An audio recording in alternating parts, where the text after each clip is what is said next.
Welcome to You, Me, Empathy. Thank you for listening. We would like to remind you that this podcast is for informational and entertainment purposes only, and is not a substitute for medical advice, diagnosis, or treatment. Known as just a silly boy with a feely heart. Please consider supporting the show. Check us out on Patreon or simply leave a review on iTunes. Here's your host and creator of the show, Known Wells. Greetings, feely humans. Welcome to You, Me, Empathy. My name is Known Wells, and I am recording this intro in a very bare, very echoey room in our apartment. The last time I'm recording this intro, these intros, the You, Me, Empathy intros, the very last time I'm recording these in our apartment. The next time you will hear me, at least in the intros, the next time you hear me in the intros, will be from our very new house, which is very exciting and overwhelming. So that is fun and great and exciting and overwhelming, like life is. Exciting and overwhelming simultaneously. So today's episode is a very special one. It's the first time I'm doing a podcast mashup with my friend Stephanie Lepp. She has a podcast called Reckonings. It's fantastic, and we thought we would play little clips from three different episodes of hers and talk about them, because her podcast is all about how people change their hearts and minds. And so we talk about an individual who was a right-hand person of Roger Ailes. We talked about bullying, two teens overcome bullying, and how a white supremacist and a jihadist extremist managed to transcend a life of hate. So it's fascinating, but before we get to that, I do chat with Stephanie about her own mental health journey. So enjoy this episode. It's a really interesting one. I enjoyed talking to Stephanie. She's great, and you should absolutely listen to her podcast, Reckonings. Before we get to the episode, however, a very special thing is about to happen. And by special, I mean, you could probably just fast forward, but in the last episode, I did an impromptu sing-songy of The Sun Will Come Out Tomorrow from Annie. And because that's how I do things. I sometimes just sing songs, and sometimes the lyrics are wrong, and I have a terrible voice. But I put it out on Twitter, Instagram stories at You, Me, Empathy to see if the listeners wanted me to sing more songs, and apparently they do. The demand is through the roof for Known singing silly songs. So the three songs, or the two songs that were submitted, the other one was me singing songs about Scooby, my dog, which happens all the time, and I will do that shortly, maybe on another episode. But this episode, sorry, I am rambling. This episode, I am going to sing Barbra Streisand's Somewhere, which, of course, I know Barbra Streisand, but I don't know her music at all. And so I'm not going to listen to how she sings this song at all. I'm just going to look at the lyrics and sing the way I feel like it should happen. So here goes. Feel free to fast forward through this. I'm sorry. This is just, if you don't know me, I'm a silly boy, and silliness is my levity in the darkness. So that's how I deal with mental health sometimes. So I hope you enjoy this. Here goes. Someday by me. Someday, somewhere, we'll find a new way of living. We'll find a way of forgiving. Somewhere there's a place for us. Somewhere a place for us. Peace and quiet and open air. Wait for us somewhere. There's a time for us. Someday there'll be a time for us. Time together with time to spare. Time to learn, time to care. Someday, somewhere, we'll find a new way of living. We'll find there's a way of forgiving. Somewhere, somewhere, somewhere. There's a place for us, a time and a place for us. Hold my hand, we're halfway there. Hold my hand and I'll take you there. Somehow, someday, somewhere. Okay, that is Barbra Streisand Somewhere by me. Hopefully I'm not going to be sued, because that was just fun silliness. Okay, let's get into the episode, shall we? This is episode 39 with Reckoning's podcaster Stephanie Lepp. We explore how we reckon with our mental health and answer the question, how do people actually change their hearts and minds? Enjoy.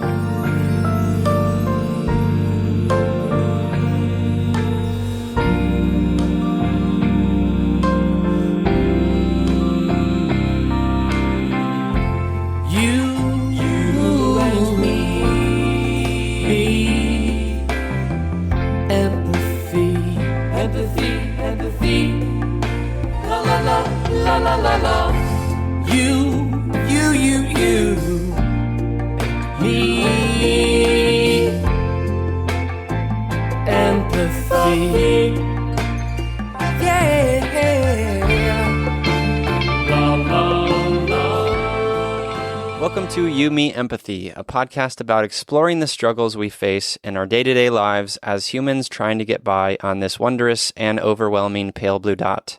The intent of You, Me, Empathy is to talk openly, without judgment, about our neuroses, our mental illnesses, our shared anxieties and worries, to create a dialogue that is vulnerable and deeply human and empathetic, and to share that dialogue with others to inspire emotional and cognitive collaboration and insight, so we can, hand in hand, break down the stigma that make us feel shame and guilt for struggling, for feeling our feelings, for being human. You, Me, Empathy is a safe, friendly space designed to inspire the beauty in each of us.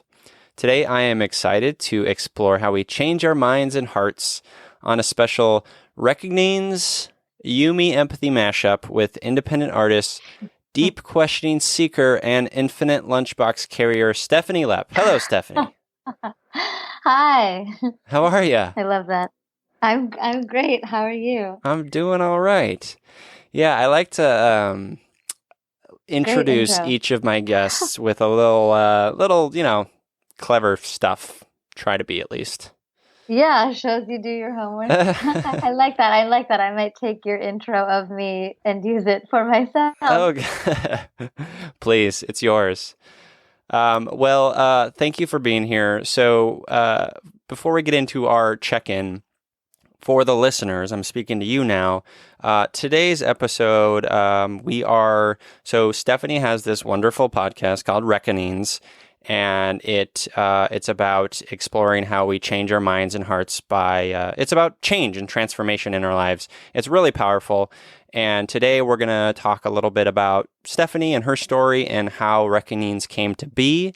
And then we also are going to insert some segments from a few of her episodes and then talk about them as, they pertain to mental health and just in general and going back and forth. So it's a little bit of a mashup today, kind of a fun experiment with two independent creative people, Stephanie and myself. So I'm pretty excited, and I'm excited to have Stephanie here. So yeah, we are going to do a check-in, and as we always do on the show, how are you doing, Stephanie? As you now know, I am doing fine. It turns out my daughter has a fever. She's a year and a half. So yeah, it's never fun to have your little babe be not feeling so well. Although I have a feeling, knowing her, that she's still having a great time, and she just also has a fever. But anyway, she's a little trooper. Yeah, she really is. I mean, this morning and yesterday she was a little snotty, and it's just like the snot is rolling down her face, and she just does not care. She is just like playing and jumping and making the snot fall even faster because she's jumping, and she's just having a great time. So, That's nice. yes, I am like concerned. I'm a mom, and she is my daughter, and she is also a trooper, and I am generally in awe of her and her. She's just really good at being alive. And other than that, how am I doing today and this week? Yeah. Today I'm feeling light, a little lighter. Yesterday I was feeling a little less light. I have been losing hair since she was 4 months old. And although I still look like I have like a normal head of hair, I sometimes feel like I'm wondering if I'm going bald. And yesterday I was like very much wondering if I'm going bald. So are you saying And that's also, attributed to stress as a mom? it's partly, it actually happens. It's a hormonal thing that Okay. happens around 4 months, but I do think that it is compounded by, our stress and anxiety shows up in different places in our bodies, and mine, I think, after she was born, has started to manifest itself in losing hair. So Interesting. yesterday I was wondering if I'm going bald, and was also just feeling this is something perhaps you and others can relate to. When you're creating your own work life, Mm-hmm. I am the creator of my work life. Like, there is no one telling me what to do, which is a blessing and terrifying. And I was just feeling it's the ups and downs, and sometimes it's just like the most liberating feeling of of of breathing life into my vision. And sometimes it's just the, like, I have no idea what I am doing, and am I doing anything? And yesterday was I think I'm going bald, and am I doing anything kind of a day. And then today, I don't know what happened. Just spending time with her and her snot running down her face just left me feeling in a lighter place. And actually, I'll add to that. And because my husband is working nights, I wanted to get out of the house with her. He got home so he could go to bed before I took her to the nanny, which meant we just got out of the house really early and took a walk. And it was a beautiful morning. And she is all about birds, so that just had me hanging out outside admiring birds early in the morning with my daughter and her snot, and that just left me in a good place. Yeah, Yeah. that's a good morning. I'd be into birds and snot all day. Totally. Yeah. How are you doing? How's your day? I'm doing okay. I wanted to point out, remark on your juxtaposition of your sort of heavier day yesterday, thinking about your hair and your work life, and then today with the lightness of the birds and the snot. Like, I think that's such a good reminder for people, and it is for me, that like that is sometimes the ebbs and flows of how our days go, day to day or week to week. And I think it's an important reminder for me to say tomorrow might be better, right? So I think that's important to consider and remember. It is for me anyways. I'm doing pretty well. I started a new medication this week, and I've had some nausea. I started off taking it in the morning, and the first morning I took it, it said to take with food, and I ate like. I'm not like, I always eat breakfast, but I don't eat huge breakfasts. And I just didn't eat enough, I don't think. And I just got real nauseous for most of that day. And then the second day I was like, eat a larger breakfast. So I did that, and the nausea was a little better. I don't know if it was related to the food or just I'm getting used to it. And then the third day, it was not much better. And then, so I just decided to try to take it at night. And so far the nausea has been a lot better. My stomach has just been a little bit unsettled. So those are, I guess, I'd imagine most people listening, if you have experience with medication, then you have experience with these types of side effects. My medication is called Vibrid. It's for depression. And so other than that, I did have a bright spot in seeing. I went and saw Against Me in concert on Saturday night up in LA, and they put on an amazing show. Laura Jane Grace and that band, just phenomenal. So that was fun. Cool. Yeah. I don't know their music. Really good. Like they started off in like the early, like around 2000, 2001, with pretty like hard rock punk stuff. And I don't know, something about the band, the way they've changed and sort of transformed over the last 3 or 4 or 5 albums, just really. So the lead singer went through a gender transformation. And Laura Jane Grace is her name, and so they put out an album called Transgender Dysphoria Blues, which is kind of about the that process and that experience, and her, there's a lot of darkness in it, and her feeling like she doesn't have the support and within sort of the laws and just within her community and stuff, and it's really moving and powerful. And then I don't know, since that album, I've just really enjoyed their music. It's really quite moving, and also it's hard punk-ish rock as well, which I appreciate. So yeah, nice. Check them out. All right, will do. Curious about I mean, that's a good segue, but yeah, curious how their music might have changed from before. Yeah. Well, so Stephanie, we will get into your podcast. I really want to explore that, but I'm curious about your the phrase I've been using is mental health origin story, which is kind of big. It's like a big concept, but I'm curious about maybe the question I like to ask is, are there any from childhood or teenage years, some seminal moments that maybe stick out to you as sort of being formative in your growth as a human, and maybe have transformed or speak to who you are today? Any seminal moments that stick out in your brain?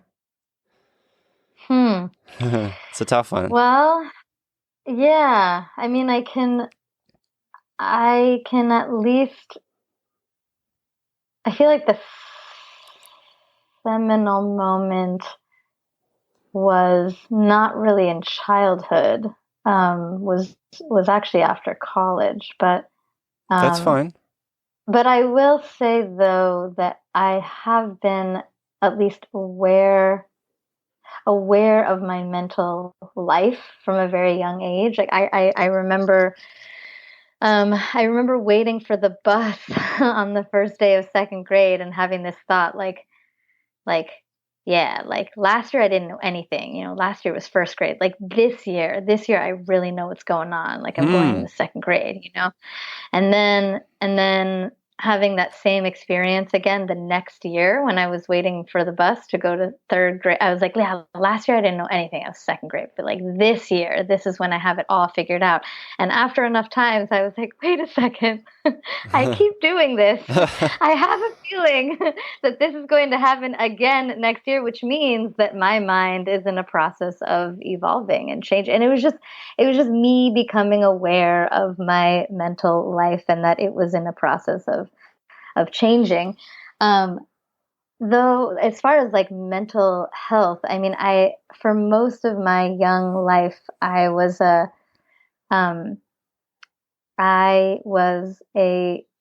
kind of coasting. Maybe it wasn't like a lot of up and down. Maybe I was a pretty happy, well-adjusted. I like to talk to myself a lot. But I think it was like a little bit of maybe like a vulnerable happiness because I didn't really have any major struggles to develop resilience around. I didn't have people close to me die early in my life. It was really kind of after I graduated from college that I would say I took my first like dive, like there was the biggest change that there had ever been. And it was partly the circumstances. I graduated and I had a really, really hard time finding a job. And I really beat myself up about it. And it was like I'd gone to a really good university and I was so studious and I had done really well in school, and what was wrong with me. So it was partly the actual circumstance, but I think it was partly that I just had never really confronted real turmoil and hadn't learned how to cope really. And so I entered a period. I mean, should I? Shall I keep going? Is this like to talk about a moment, or Yeah, this I is could great. I This could is this is keep this going? is beautiful. All right, so let's keep. So yeah, so basically, I entered a period where I struggled with anxiety and depression for about a decade. Hmm. Really, I mean, at first I was kind of trying to quote unquote figure it out on my own. It was like, oh, I don't think I saw it as well. Yeah, I didn't see it as that at first. At first, it was like the problem is that I can't find a job is the problem, and Sure. so I tried, I was trying to figure that out, and then even though my mom, to her credit, was like, you can't like you need to be happy. You need to know how to be happy and kiss your life anyway. It's like, no, no, no, it's the job, because once I find a job, but So your mom maybe um sensed some oh, depression and my mom darkness in my you? mom is the master of all of the things that I need to learn in my life, but because she's my mom, like that's who she was cast as the Sure. character in my life. I don't always listen. But I think it was really a period of many years where I was trying to figure it out, and it being the job thing. And I think I opened up for the first time to the sadness inside of me, and that's really what I mean. I would cry with them, but I wouldn't, like with my parents. But I don't really think I shared. I mean, I remember being scared to go to my first college reunion. That was because everyone was going to be talking about, all the amazing things that they were doing. Mm. And So you felt shame? but I did, but I was so myself about it. I was so still my like kooky, like my solution to this problem was, they sent out so this was Stanford. So I knew people were going to be coming with doing all kinds of amazing things. So, and they sent out an email, um, before the reunion, and it was like, what have you been doing for the last 5 years of your life? And you had a box to fill that in. It was like however many characters or less. It was like, in a box, what have you been doing for the last 5 years of your life? And I first of all did not realize that this was going to be printed into a hard copy book, but Oh second of all, just man. didn't. So, and I didn't have so what I responded was, for the last 5 years of my life, I have been so busy becoming who I am right now that I have had no time to do anything else. And like, if we see each other at the reunion and, we talk, like, you'll understand that this has completely been a full-time operation. And, if we talk, you will therefore become a part of my becoming who I This am is why right I've now. never done any reunions. Because of that expectation. There's this weird societal, like, bullshit expectation that I detest. Yes, and although I do kind of give myself credit for, like, although I was depressed, like I really, like, I can really stand by what I wrote there, because that's actually very unabashedly me. Hmm. Because even if I was doing something fully whatever, like, kind of some days the way I feel right now, I would still write something like that right Yeah. now. So, but I think I really opened up, maybe for the first time, with someone who was not my parents, with my now husband, who is a very emotionally self-aware human being. And I am, yeah, the second you said empathy hero, I was like, yep, my husband. Uh, yeah, he saw it, and he was like, he just really, like, he was just like, let it out, like, open up. So and he noticed it in you and he sort of initiated that?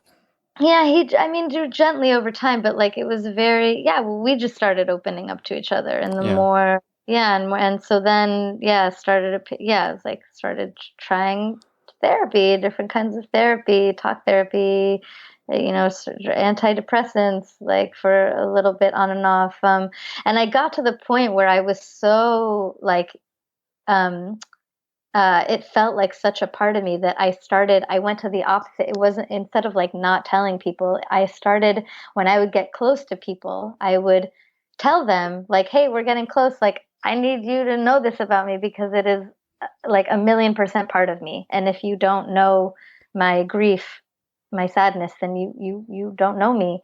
To the point where I like, for my 28th birthday, I organized well, whatever. I don't even for my 28th birthday Oh, yeah. I I organized. need to know. Okay. I mean, this is also me. This is, I feel like, another example of me being myself about. I guess that's an interesting thing. It's like you can really still be yourself about your sadness or with your sadness or do the things with your sadness that are like very true to you. That like in Totally. some ways, what I'm about to say is like the way you deal with your sadness can actually be part of your self actualization in a way. Like it can be part Absolutely. of the way that you are who you are. So yeah, so for my 28th birthday, I organized a birthday intervention on myself where I had a bunch of friends. I like gave them a little survey of like, how they know me or what they see of me as part of, I mean, it was to help me in my search to find a job/career, but also a way of, I don't know, just rallying the what do you call it? Rallying the troops, rallying the peoples. Yeah. Yeah, and I kind of designed this little intervention on me, which is really helpful, What did the actually. survey say? What was on It was, what was on there? it was, I should find it. It's nice that I actually have the responses and can go back to them. It was like things about like what do you see as my like top qualities or favorite memory or things that like kind of mining my friends for to hold up a mirror to myself kind of in a way to like show me myself, show me my best self as part of, I thought, as part of guiding me in this kind of career exploration. But what it also really actually ended up doing was just making me feel loved and seen Absolutely. in a way that was just really helpful. And Validated, then, yeah. yeah, and the next week I was like, I don't need a job. I was like, I have people love me. And then, a week later, I was like, well, I mean, I had a job, and it was like, I don't need a calling, you Yeah. know, and then a week later, it's like, I need that, the ups and downs. But then I had those survey responses to go back to. I love that idea. That's brilliant. Thanks. Yeah, I found it really helpful. Um, and I guess just to bring us to today, like I feel like I've only really kind of emerged from what was really kind of like there was subliminal sadness kind of all the time. I feel like I've really only emerged within the last 2 years, and again, it's partly the actual circumstance because I am now, I'm starting to really kind of move into what feels like my calling, my work to do, and it feels really good. And this isn't for everyone, but I am someone who really cares about that, who has a lot I feel like I want to make and do, and so it was painful to not have that. So I think partly it's the actual circumstance, but I think partly I've also learned to live with the light and the dark, Mm-hmm. to hold the light and the dark in a way that I didn't know how to do before. Yeah, you've been able to develop tools through, conversations with your husband about this stuff, your therapist, etc. You just hopefully you develop the Yeah. tools. That's the goal at Well, least. I think that's perhaps one of the things I most have to reckon with is that Mm. I wouldn't actually say I have a robust mental health regimen. Like I do little things, like I I stretch every morning. I pray in the shower. I kiss the sun when I have like little ritually things, but Mm-hmm. I don't, I actually, it's something I confess I don't prioritize. I don't spend time on. I tend to kind of like bury myself. I really like to make, and I feel great when I'm making my art, my craft.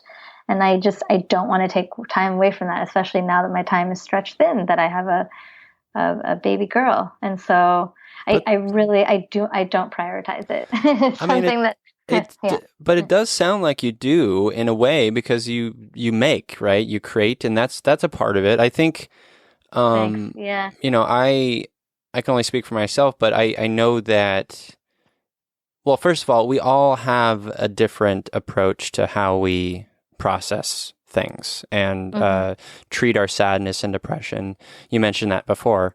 It's all unique the way it's done. There's no real one right way. Some people need more sort of specific regimen, and some people maybe just need more, like I need more walks in nature, whereas Mm-hmm. someone maybe need more, uh, more frequent visits to the talk therapist. It's all sort of relative, and I think Mm-hmm. that's an important thing to remember. Mm-hmm, mm-hmm. Yeah, and I think I could, um, because it still shows up in ways that, it's different ways, but, I do, yeah, I do, even if how I do it looks differently than how other people do it, I think and actually, especially my husband and daughter and my mom would be well served by me dedicating a little more time in whatever way, in whatever way is my way. Hmm. Yeah. Do you Yeah. still feel compelled to, when you become friends with people, tell them about your struggles and your light and dark? It's no longer this where it's like I have to tell you this, because it's just like if it comes up, like I'm not hiding it. Yeah. Okay. Okay. Yeah. Yeah. Curious. Or like if we're talking about ourselves, like yeah, it's neither like I'm hiding it nor I'm like wearing it on my forehead. It's just Yeah. like as it is relevant, like Yeah. if and when it comes up. Yeah. Okay. That seems healthy.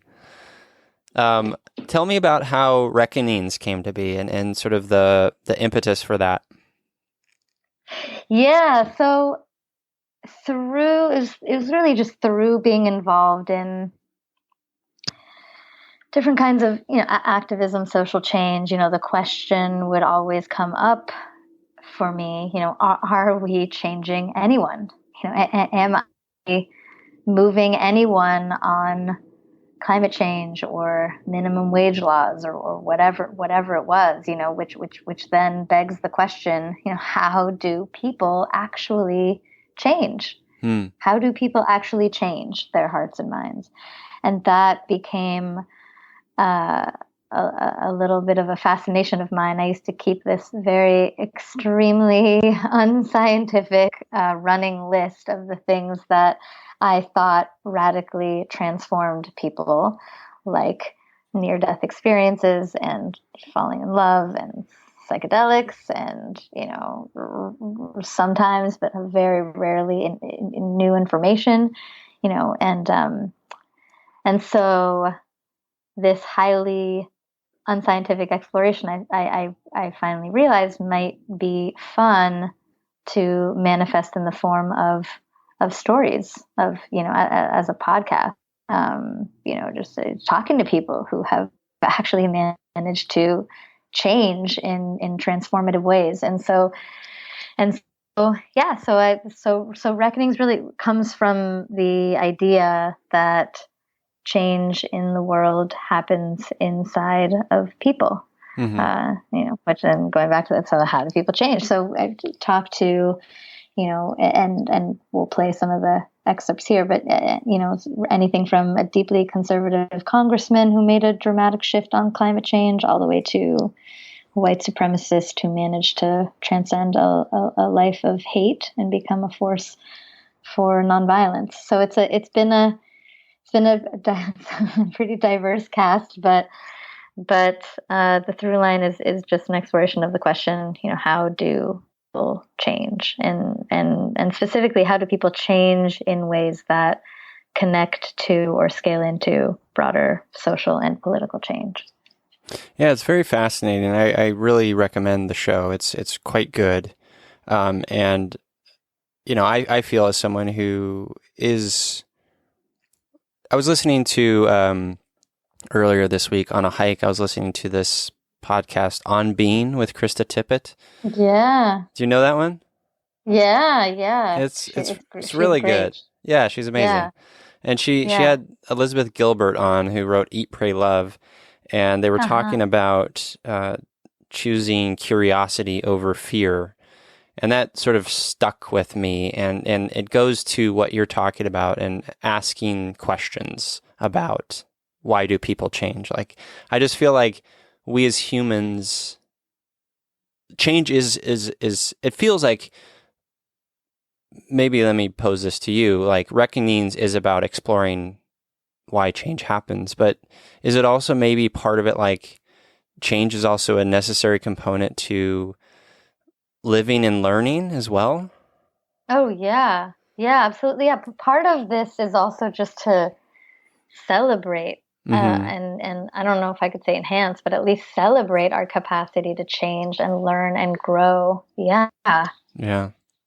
Yeah, that's what that aspect of it is very important to me as someone who feels like the two, especially in context of mental health, like change and mental health are like necessary comrades, because we always need to look inward and embrace curiosity in terms of like asking questions about, oh, why am I feeling this way? Like, we need to always be asking those questions to really seek to understand how we're impacted and how we're going to grow. Yeah. Yeah. Let's talk about, let's play the first clip. How about you intro the episode, and then we'll play it after, and then we'll talk about it. So maybe just, we'll start with this clip, about the defection of a Roger Ailes warrior. And so, Sure. Stephanie, just a little intro about this episode. Yeah, so this episode features a young man named Joe Lindsley, who was the protege of the late Fox News chairman Roger Ailes, and he became very close with Roger and his wife Elizabeth, and almost became kind of a surrogate son to them, and kind of went deep into kind of the Fox, let's say, Fox News mentality, or Fox News kind of, worldview, really, of how they understood what was going on with our country. And he had a bit of a crisis of conscience. He had a reckoning and made somewhat of a dramatic departure from his relationship with Roger Ailes. And this clip is, so Roger had told Joe's dad, this person's dad, Roger had told Joe's dad that he had never met anyone more like him than Joe. And Joe had never really understood what that meant. And this is him kind of reflecting and on that, and actually, and seeing why that is. Okay. Cool. So we'll play the clip here. At that point, I had never taken the time to examine why it was that Ailes said he had never met anyone more like him than me.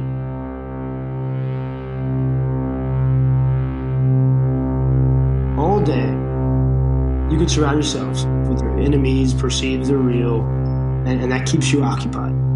Everything is an occasion for a crisis, a confrontation, an argument. We could have sat around and said, okay, we don't like Obama's policies. We think they're very bad. But instead, Obama, we thought he was evil and conniving and was going to become a tyrant who would never give up power. And it made us feel like heroes. It gave an importance to our lives. Everything was tinged by the potential threats. I mean, even when Ailes and his family and I were at the Olive Garden, which we enjoyed because it was all you can eat breadsticks, we assumed that, Frank and Irma at the table next door might be listening to us, or might be assassins. My whole idea of journalism was couched in confrontation. Everything was a battle between, what we saw as good and what we saw as evil, because that's how we saw the whole world.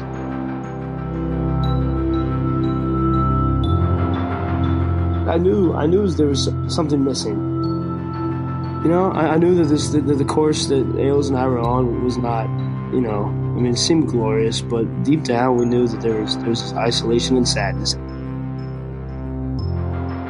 That's part of the reason why, you make the president out to be, this sinister, figure out of a James Bond, story, because you can focus on that rather than on your own unhappiness. And so you fill your life with this extra drama and activity so you don't have to think about or address the unhappiness.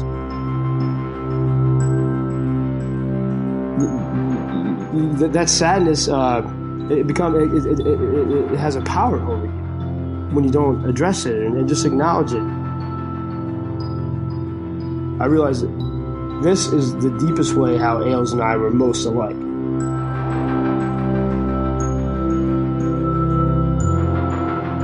I felt very close to God in that moment when I just yelled. While it might seem sort of sacrilegious, that was my soul being somehow forcing its way into honesty.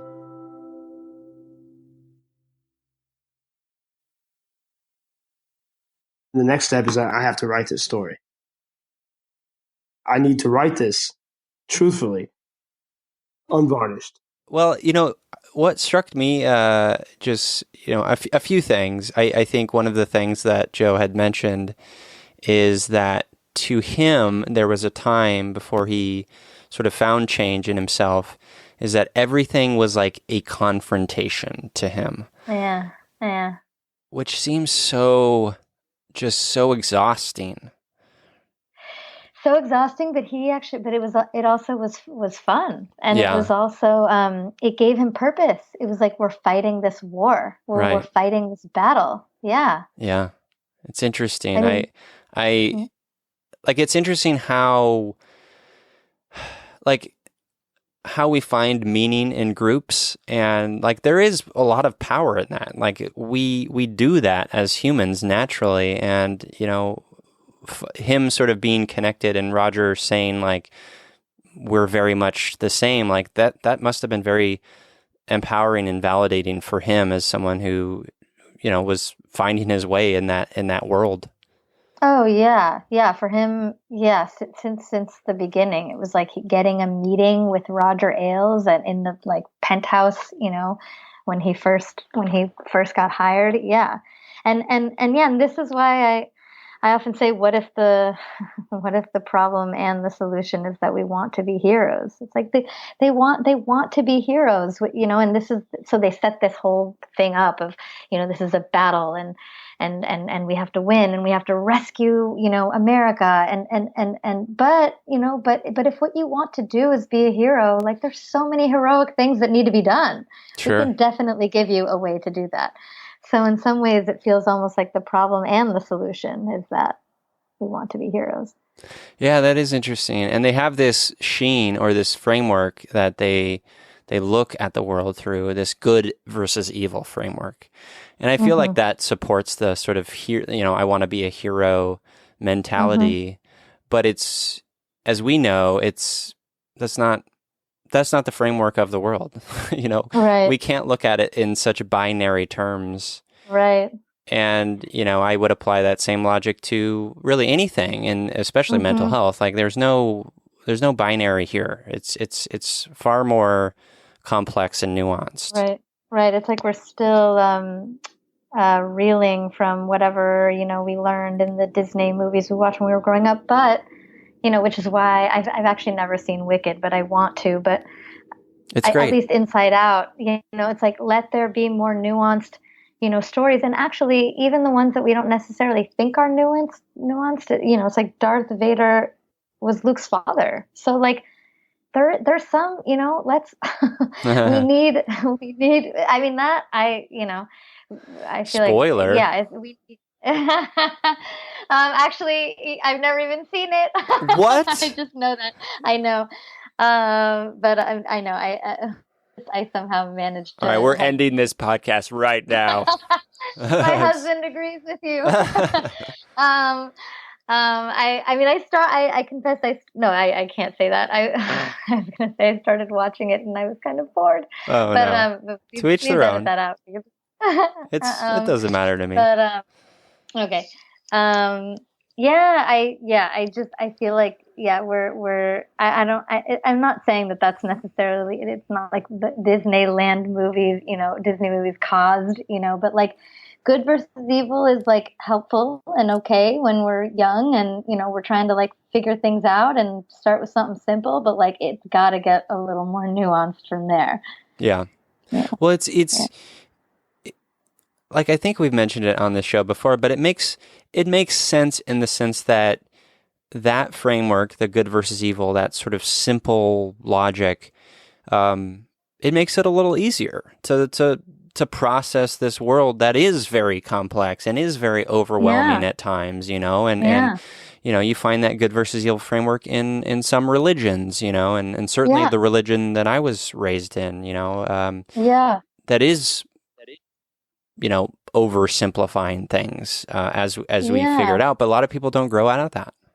Totally, and it can't be the basis of like our foreign policy. For example, it's not like we just got to get the bad guys, I know. Terrifying. That's what I loved about. I mean, one of the best lines in Black Panther, and this is not a spoiler. It was when Killmonger says, "I am a monster of your own creation." Yeah. That is exactly what's going on in so many ways, foreign policy wise. Yeah. Yeah, no, it's terrifying, super terrifying. Let's go back to Joe for a second. He had mentioned in the interview that he felt like something was missing deep down, and he specifically mentioned isolation and sadness. And I guess I just wanted to bring that up because I think admitting that, and someone from, coming from his station and that world, like that must have taken some courage to admit that. Yes, I'm glad you picked up on that. He said many times during our interview, I can't believe I'm talking like this, or this is still really new to me, or a little while ago you would have never heard me say these kinds of things. Because of who I am and what and whatever I've done, and these, it's like I'm used to this kind of, like you said, how did you say it at the beginning? Two feely people having a feely conversation. But it's a good reminder that that's really not native to a lot of people, and it was a big jump for him given everything he had done in his life up until that point. So absolutely, it was Yeah, and I think it's kudos to you for sort of giving him the space for that, because you're right. I think that more people do need to find that in themselves and do need to like get to a place where they can be honest with themselves the way Joe was, and that's a beautiful thing. And I think one of the main thing that I loved about the interview and that specific segment was just acknowledging our struggle. Like he acknowledged that he was struggling and that he had struggled. And I think if we're able to do that, be honest with ourselves about that, like there's, the floodgates are open in terms of all the learning and sort of growing that we can do and changing we can do. Yes. Yeah. And actually on that, so the organizing principle I use to think about my art, the things that I make, reckonings and otherwise, is that of a mirror. I like to make things, mostly media and experiences that hold up a mirror. that allow us to see ourselves more clearly. And because I do really think that by seeing ourselves more clearly, like that is like in many cases all it can take, or what that can do. Mm-hmm. Is it is by seeing ourselves honestly, clearly, that we can, more consciously, more playfully, more creatively learn and grow and evolve. Yeah. And it's amazing. It's like it's not to say it's easy, but what's amazing is like it can still be painful, but it's imminently available to everybody. It is. Yeah. Yeah, and art can do that, and stories can do that, and relating to someone can do that. There's so many ways, yeah, as you mentioned, to find that mirror. Yeah. Yeah. Beautiful.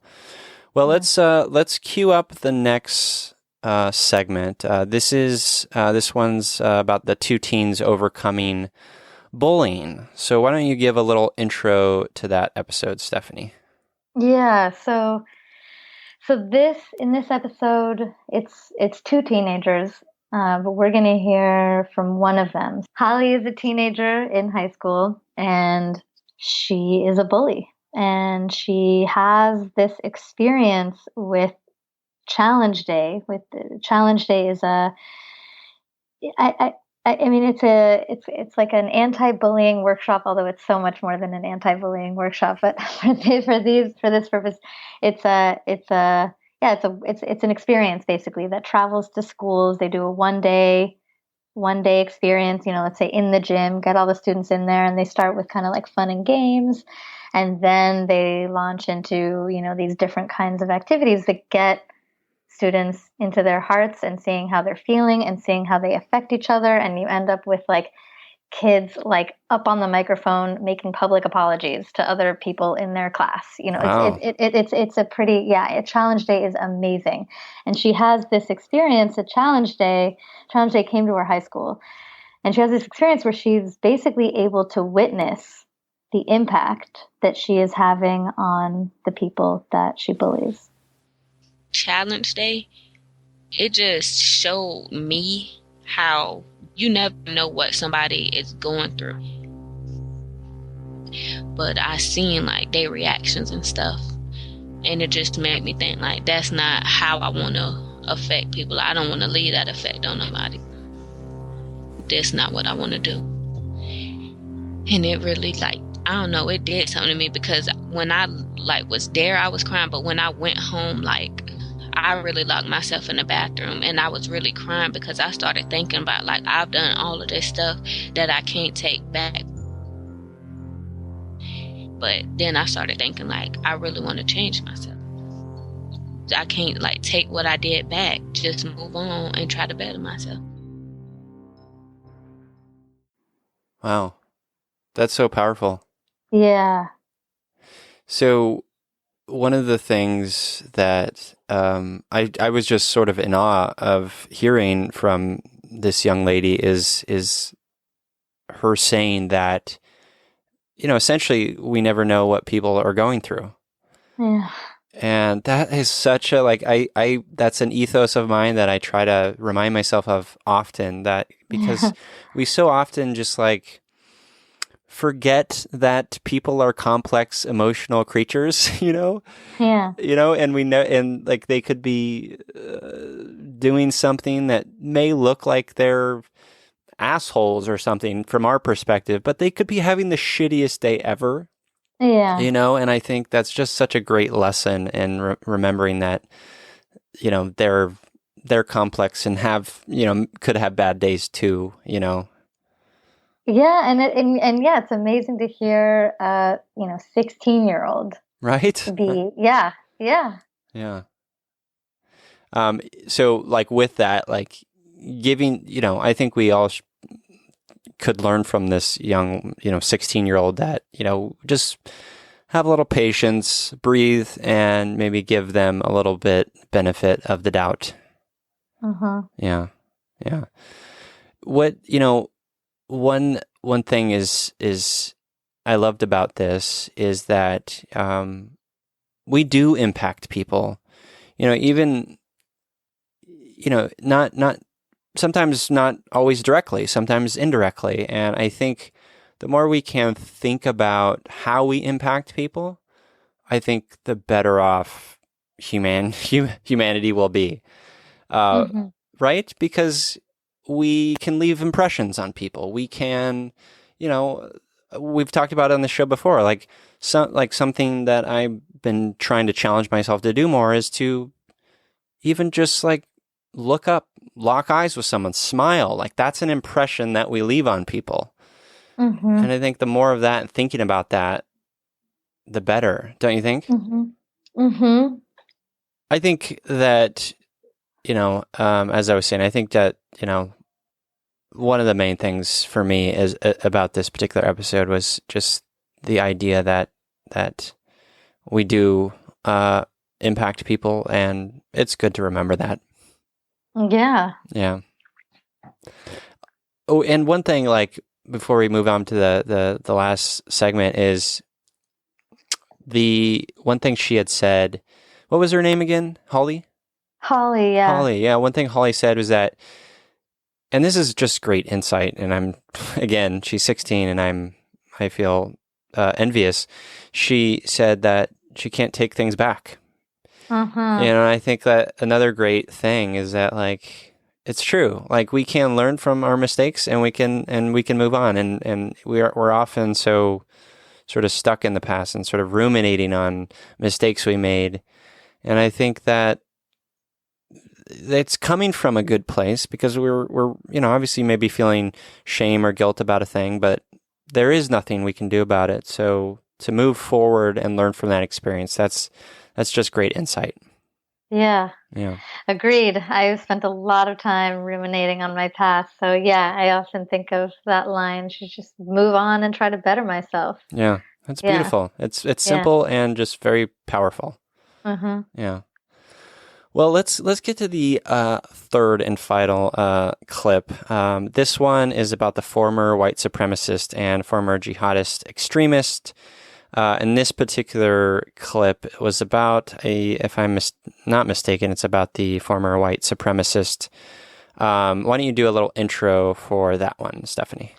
Yeah. So Frank is a white supremacist. Jesse but in this clip, or was a jihadi extremist.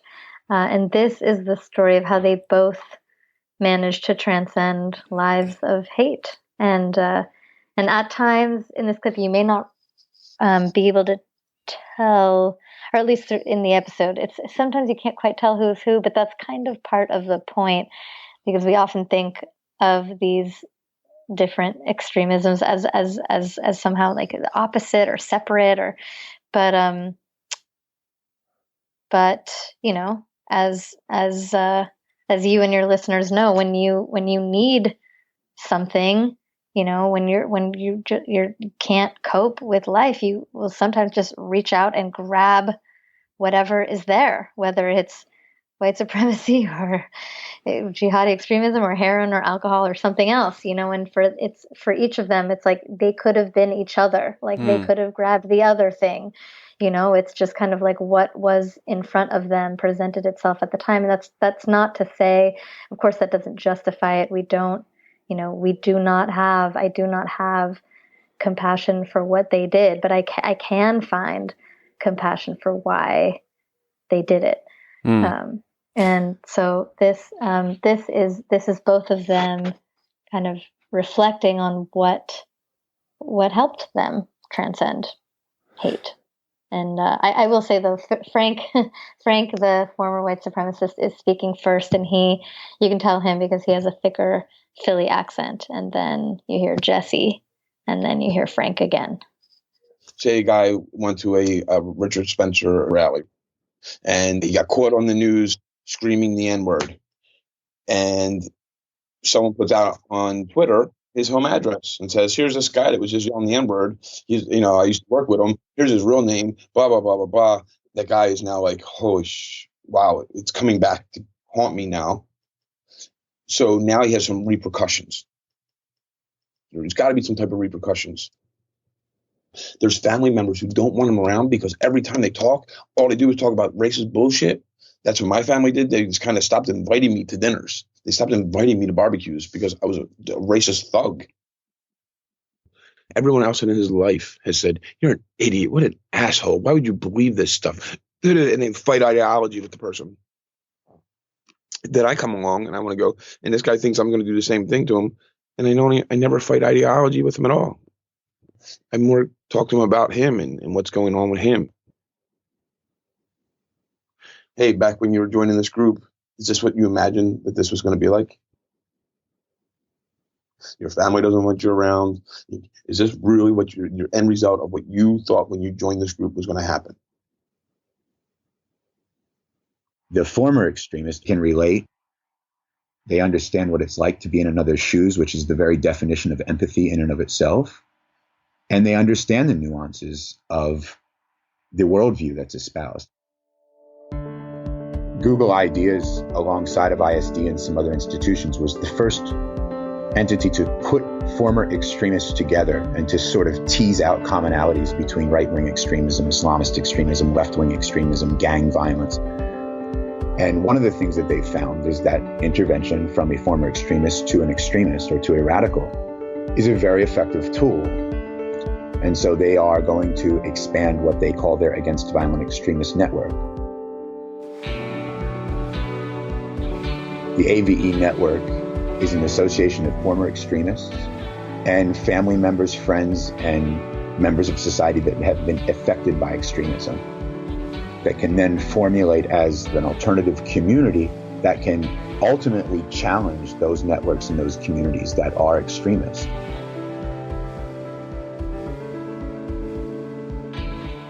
Until we develop networks that rival in size and scope extremist networks, we're never, ever going to be able to deal with the problem.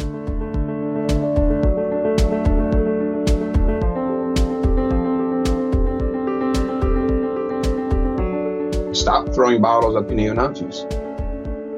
Like, seriously, not working. Battling hate with hate is never going to win. It takes a harder and stronger person to go up and try to have a conversation. And when people started having conversations with me that were real, that's when I couldn't hate them anymore.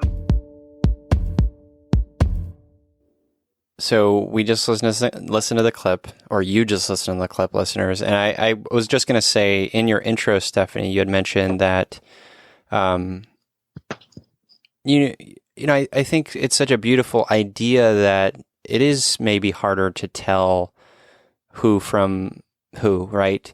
And that's such a interesting idea because, and I think it's an important thing to remember that we do, in our sort of, whether we're stressed out or anxious or depressed or in our state of whatever, we do reach out and try to sort of cling to things that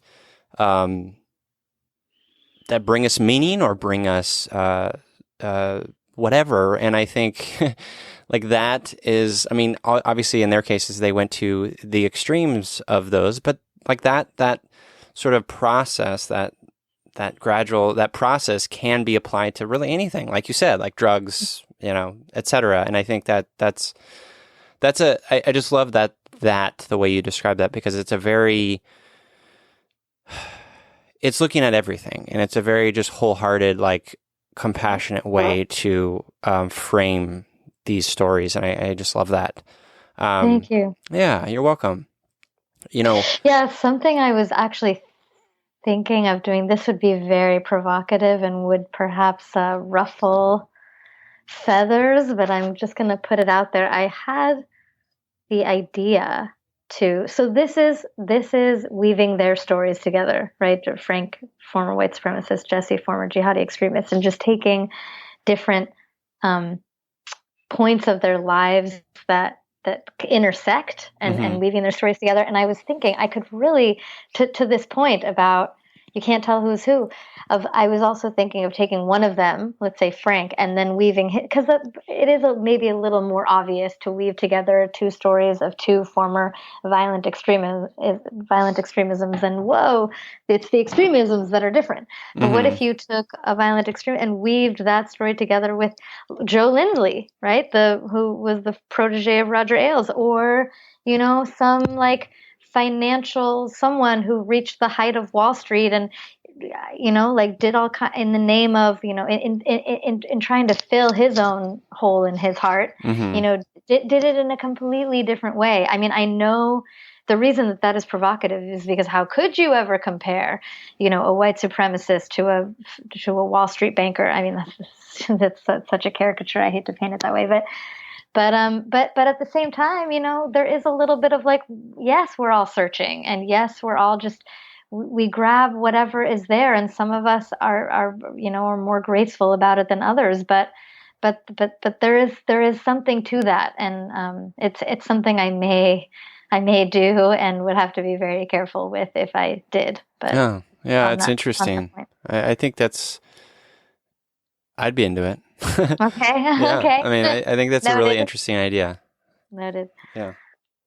Well, one of the things that Frank had said is, or I don't think he said it explicitly, maybe he did, I don't recall, but he had said that, you have to be open to change.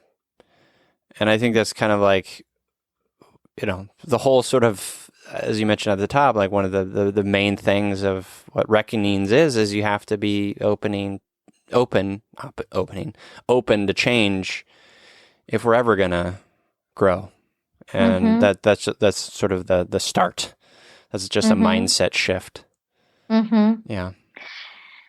Yeah, he also, both of them actually had this really great, I'm just remembering it with Frank. I don't remember exactly what question I asked him, something about what he's up to today. And he kind of started to say, he's a hockey coach. Today he's a hockey coach. He's like, I'm a hockey coach that cares about justice. And then he's like, no, I don't even know what to call myself. I know I have a propensity for drug and alcohol addiction. I know that. That was like pretty much as far as he was willing to go, as far as like putting a stake in the ground for who he is right now. It's like he clearly is just in such this kind of amazing, like not attached to ego, don't have to like completely define who I am, because I am changing all the time and I'm very aware of that. Like that was both him and Jesse kind of had an amazing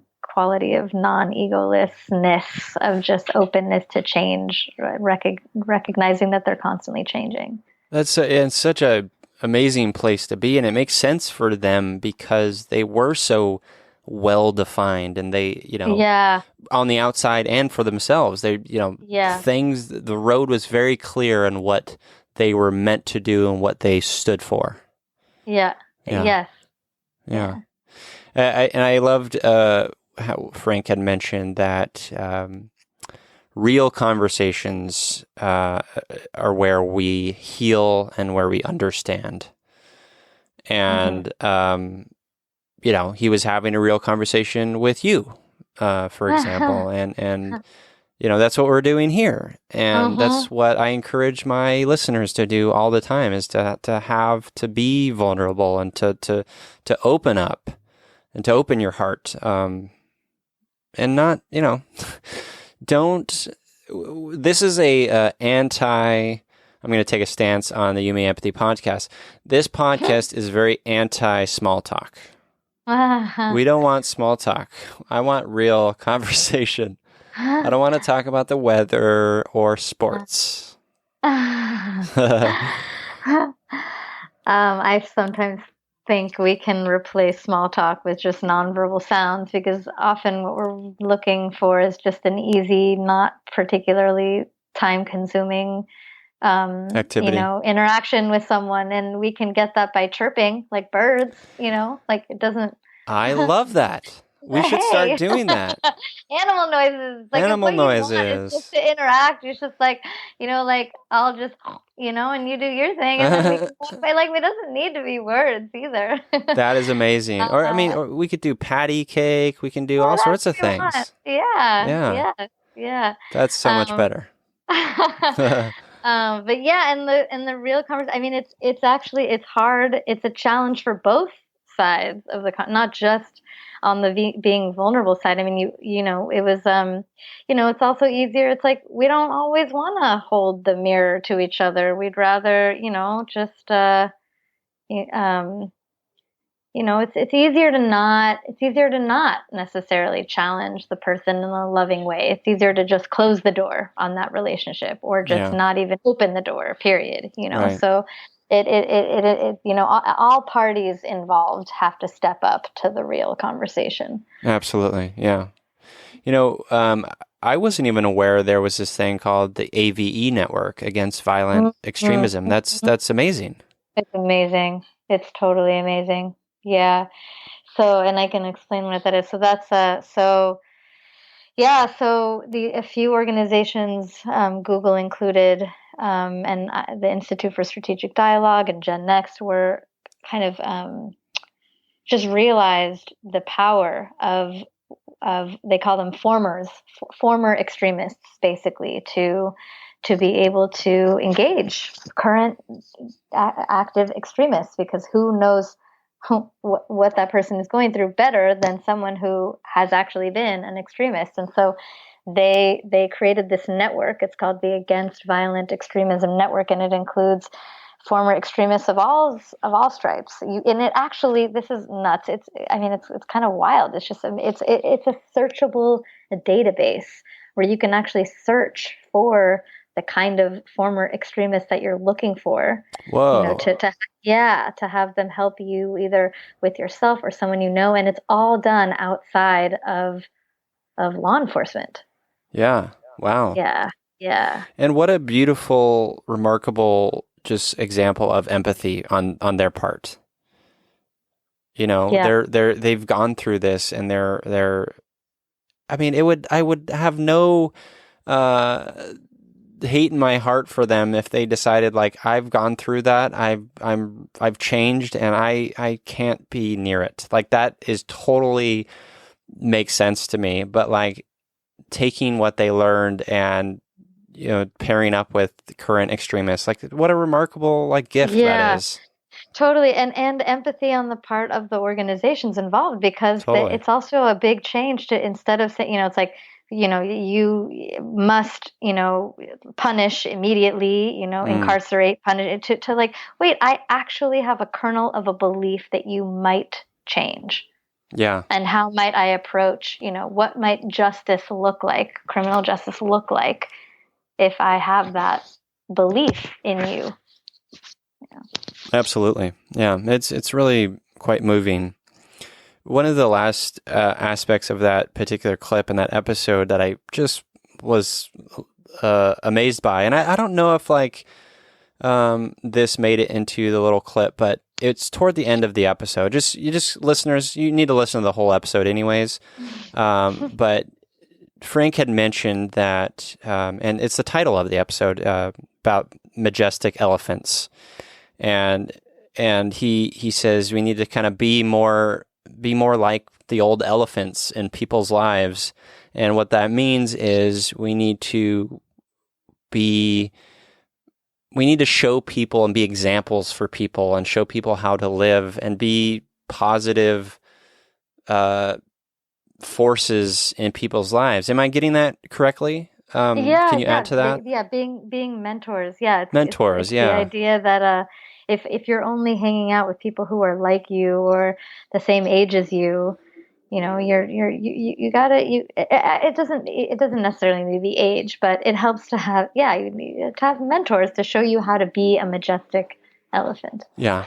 I love that. I love that so much. I'm definitely going to take that with me. Oh, that's great.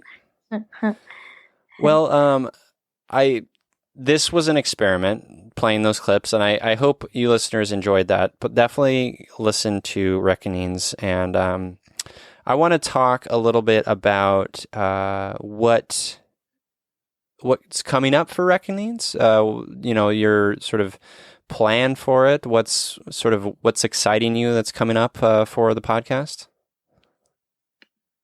Yeah. Well, what's coming up? What's coming up is that there are and have been other things in the works besides the podcast. Okay. I have done some events that basically give people the opportunity to do a little bit of looking in the mirror, let's say, do a little bit of wrestling or seeing themselves more clearly or seeing the other more clearly. I've also launched a series of memes, and if you have no idea what a meme is, don't worry about it. You think you don't know what a meme is, but you are actually being touched by them all the time. Occupy is a meme. Black Lives Matter is a meme. Me Too is a meme. Memes are just, although I've gone visual with them, but I don't really need to explain here. The point I was going to make is that, so I've had these kind of separate things, and I'm starting to think about kind of just taking on a theme. And so the next theme is truth and post-truth, and just like producing a series of works around that theme. So there will be 1 or 2 or maybe 3 episodes on truth and post-truth, talking to a journalist who had a reckoning with the role of truth in journalism, and really the role of journalism in a democratic society. A scientist who had a similar kind of a transformation with the role of truth, and then maybe do an event or 2 around and release some memes around that topic. So it's I'm starting to kind of, I guess the next thing would be starting to kind of integrate the different things that I'm doing under a theme, and just like releasing a bunch of stuff. That sounds so cool. Around that theme. Yeah. What a cool idea. Yeah, it feels good to start to bring things together. Yeah. Yeah, and to be able, because the thing about these episodes too is that each topic I can only take on so much within one episode, also because that's not really the episode is not really my stage. I'm really putting someone else on a stage. I'm elevating someone else's story. And so as far as being able to really just kind of explore and express all of the kind of things that are coming up around, whether it's violent extremism or truth, and then the next one will be, technology, and then I think I'm going to take on wealth and inequality. And so it helps to have, the episode is really a stage for someone else's story. So it helps to have other media through which, more can be expressed around that thing. Yeah, I think that's a really interesting and valuable sort of approach to storytelling and sort of getting these stories out there. I'm going to think about that for You Me Empathy. You've given me some fodder to think about. Good. Take it and run. Well, I do very much appreciate your podcast, and I'm glad you reached out to me, because I have been listening to Reckonings, and I just think it's I love listening to podcasts, and especially sort of the interview storytelling sort of types of podcasts that you make. And I just think there's such beauty and power in sort of listening to stories. And that's why I love doing this show, is that like you said, it's not about me. It's really just about giving people time to tell their stories and their sort of mental health journeys and stuff. And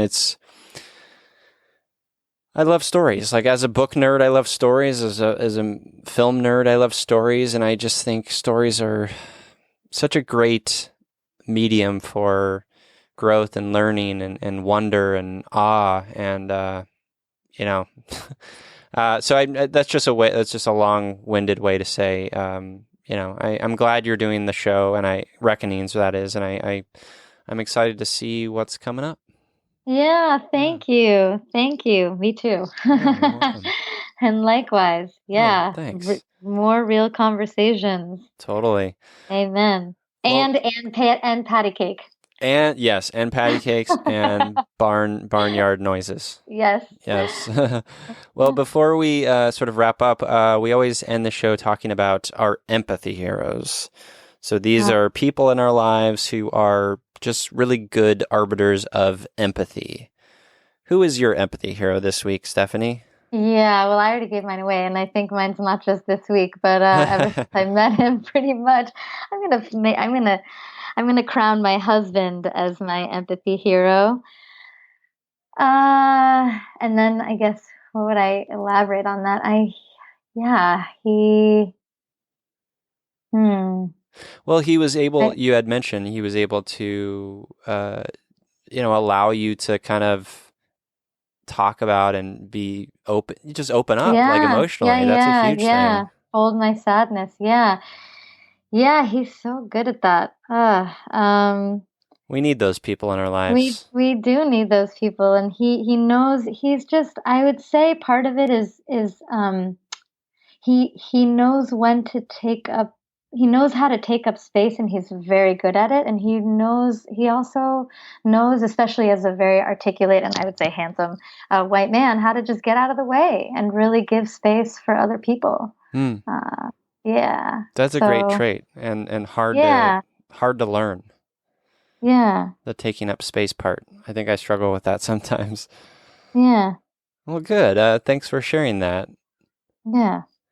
My empathy hero. Who is your? Yeah, this week, because I want to assure the listeners that I haven't run out of empathy heroes. I am flush with empathy heroes, but this week I created a new page on my website for the listeners to submit their own, and I can then maybe mention theirs on the show. And so this week, the empathy hero is Joseph Campbell, submitted by Christopher Maynard.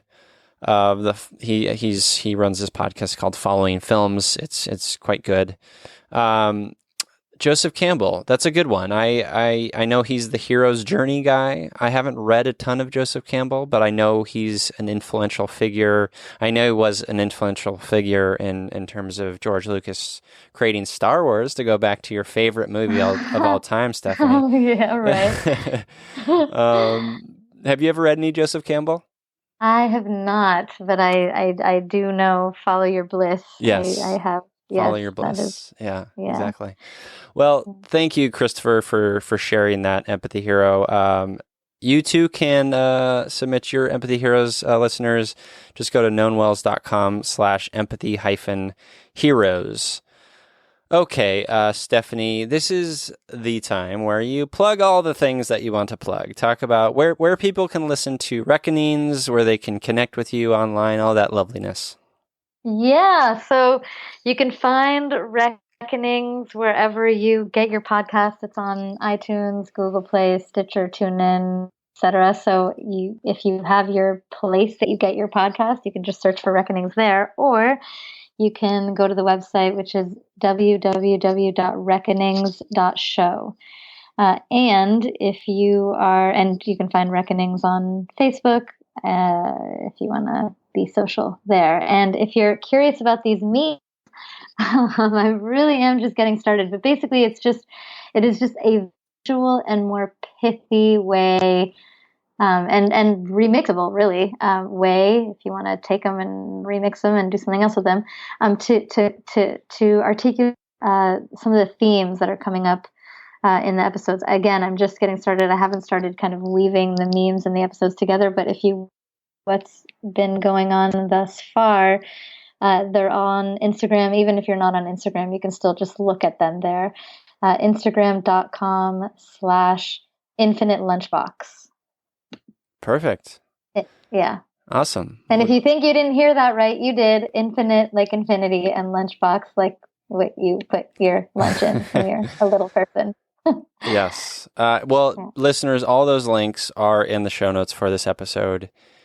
And so I just wanted to thank you, Stephanie, for being on You Me Empathy. It was a fun experiment, and I really appreciated you sharing some of your podcast with me and the listeners. Yeah, thank you. Thank you, Noam. This was fun, and thank you for asking me questions about my inner life that I have not been asked in an interview. I just love I don't know how Parker Palmer calls it the integration of role and soul. It just feels like a more full interview. Oh, good. When we both talk about my inner life and we Yeah. talk about the work I do, because it's all part of me. It's all part of us, the inner and the outer. Absolutely. So, yeah. So thanks. Yeah, you're welcome. And to you listeners, I'm here, you're here. We're here together on this wayward, overwhelming, inspiring pale blue dot.